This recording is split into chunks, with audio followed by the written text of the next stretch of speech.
I'm sure there'll be some of you that say, he was just preaching the gospel.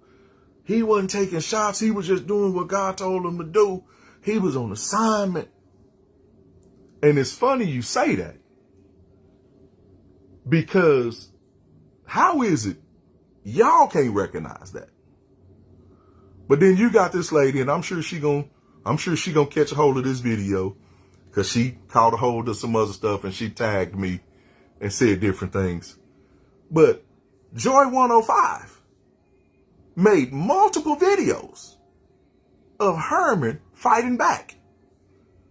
So how is it she can catch him hitting back and I didn't see no comments about somebody saying, Herman, why you bringing this up, man? This was a year ago, man. You still talking about that? Oh, man, grow up, man. You supposed to be a man of God, man. Man, what type of man is you, man? You talking about another man, man. What? I ain't hear none of that. You know what I heard? I heard, amen. I also heard in that clip that a Holy Ghost filled preacher said, and y'all got it, and he can take it down. It's already screenshotted. It's already recorded.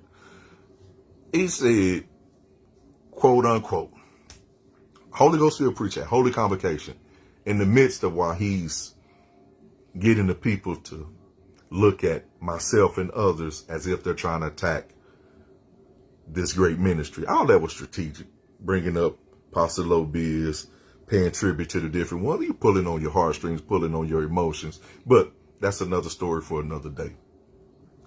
So in the middle of that, he says, you better be glad that I'm on the Lord's side. Because just a couple of years ago, it would have been some slow singing and some flower bringing.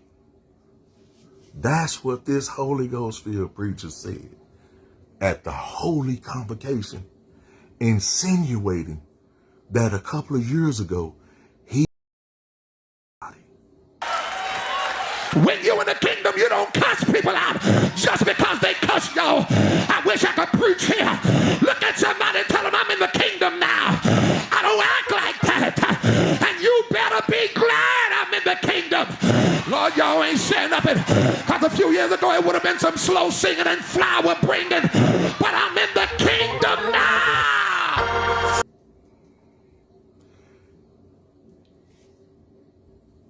I ain't heard Redbone use none of that tone in none of her posts. I ain't never heard Apostle Lobiz talk like that. I don't think I never heard any reputable preacher in the history of preaching talk like that. The way it was handled, the way it's convocation. And convocation, you know, down through the years, I experienced 21 convocations, I believe. And I had never heard a preacher use a convocation message to bring up something that was not God related. But that's what you had Monday night. And I said it before. To me, that was a cowardly act. That you would take a Monday night and use that to paint a picture as if God is being attacked. The ministry is being attacked. The heritage is being attacked. All of these, but you never really looked at that. Even the things that are being called out, if I could say it like that, are they, harsh? It's harsh. I think we all see that. Nobody can deny that. Is it something that, I don't think anybody would want that to be said of them, especially one that professes to be walking this type of walk. That's the last thing you would want to be attached to you, something that heinous.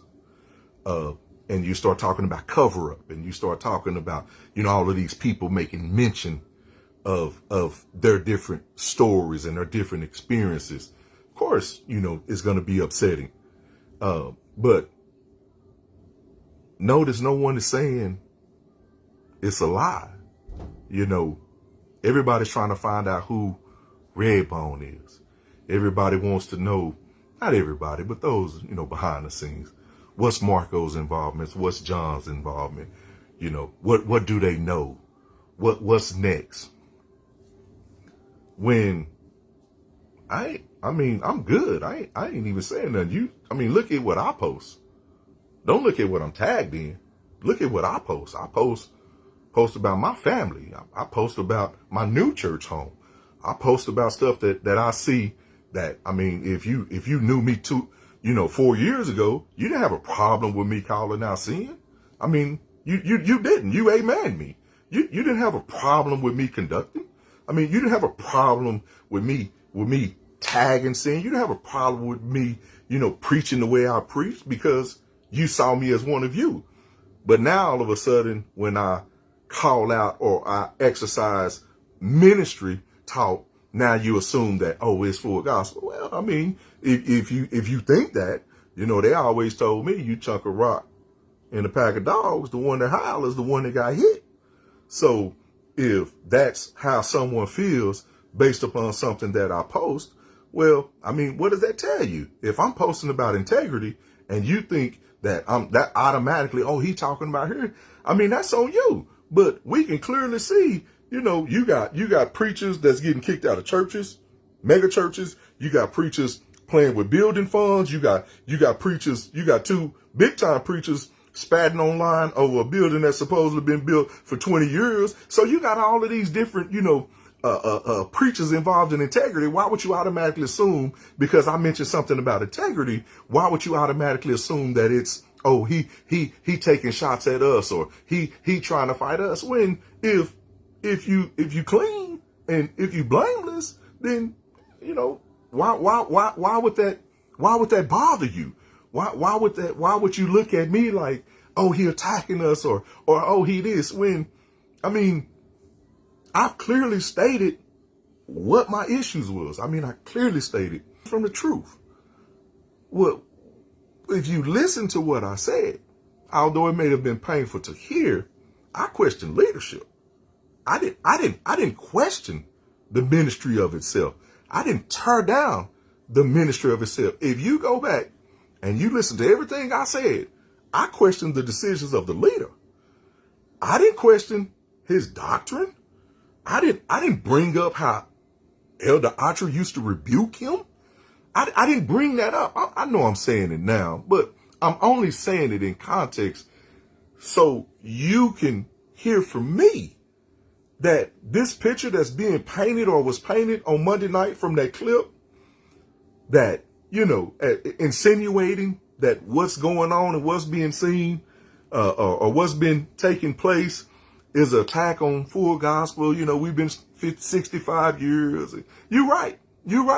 And I'm proud of that. That's what made me who I am. That lineage, that heritage, made me who I am. It taught me everything that I know about God.